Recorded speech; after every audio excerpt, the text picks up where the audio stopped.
Over the years, I've underwent a lot of different identity crises or crises, whatever the plural form of that is, but never in my life did I ever question the fact that I might not actually be an introvert. And the vast amount of things that I've been learning about myself and all kinds of different ways of thinking and how we just kind of go through life in general, watching other people on social media sharing their stories, that one makes me feel not so alone, but also gives me a completely different perspective into things and kind of tells me things that I never even heard from before. Never in college, never growing up, never in my career, never just in my journey of life altogether have I felt this connection to people online where I can learn so much about myself. But back to this whole introvert thing. So let me give you a little bit of backstory about my life as being an introvert. I feel like I'm this type of person that has to isolate for a while and recharge. And I feel like it's always because I'm put into social settings and I'm not cut out for that. I'm not made for these social environments. But that couldn't be farther from the truth. And I never noticed it until I saw this video the other day that said that essentially everybody's an extrovert, but some people, some extroverts, mask themselves from everything. So it's a term called masking, which makes total sense, I guess. But in essence, it's that we're all introverts. We all enjoy going out and doing things, whether that's, playing video games with friends virtually or going to a social environment altogether. But the problem is when we don't find enjoyment, we get drained physically and mentally. It's because we're masking ourselves in the situation. And maybe it's because we put ourselves in social environments we're not very comfortable with or we don't really enjoy. For me, I was always somebody that grew up eating casual food experiences or fast food. So fine dining experiences were never something that I was interested in. So when I find myself in fine dining establishments and in those environments, I feel completely out of place. And after I'm done, I feel so emotionally drained because I'm masking my true self to fit in with that environment that it makes it not fun.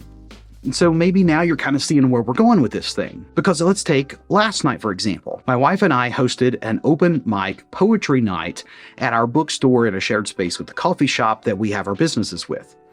And it was a remarkable experience. But even after that, after being in this social environment where I got up and spoke, I'd been talking to a variety of people all night and interacting and having a good time. Instead of getting emotionally drained and wanting to go home, afterwards we went to a local brewery and watched some jazz music and was in yet another social environment where I felt in place and had a good time.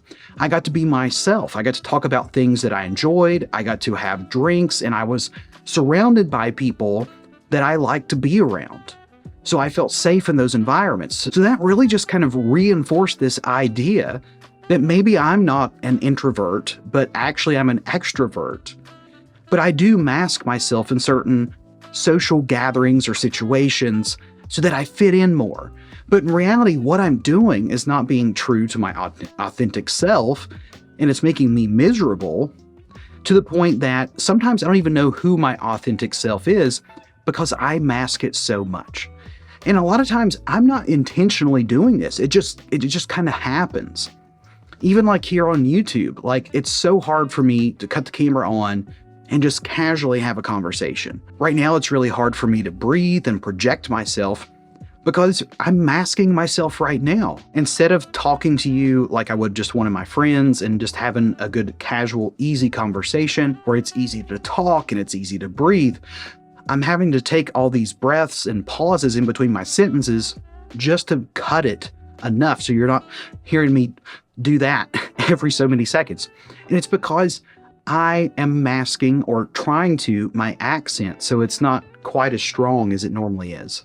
I feel so tight and so tense right now, even saying this about something that I'm trying to prove to myself that I'm doing and I need to overcome it.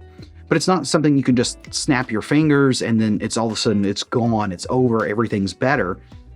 It's one of those things that now that I'm aware of it, I'm going to have to practice that. I've even thought about going as far as putting one of my friends' faces just above my camera lens. So when I'm looking at the camera, I feel like I'm talking to my friend in real life. Because, if we're on the phone, I can just be like, hey, bro, what's up? And even that was fake. Like that wasn't how I would do that. So I'm trying to get myself in that mental state of that. If I want to be true to who it is that I am so that I can be more relatable to everybody. And I think that's one of the things that's held me back in my career. It's held me back on YouTube and just so many other things, is that I hold myself back because I can't be my true authentic self. I mask myself so much, or at least I think I can't be myself because then I mask myself, which puts me in this predicament here. So I guess the thing that I want to work on, and hopefully you can work on now that you have this knowledge too, is how do you stop masking yourself? How do you get into that mindset where you can just be you in front of everyone? Because at the end of the day, it's a great filter. Because it's going to filter out, if you're being your true self and you're being that extroverted, unmasked self, then you're going to filter out all the people that don't matter, but you'll filter in all the people that do matter. Just something to think about. Anyways, hope you enjoyed today's video. And as always, be sure to create something new today.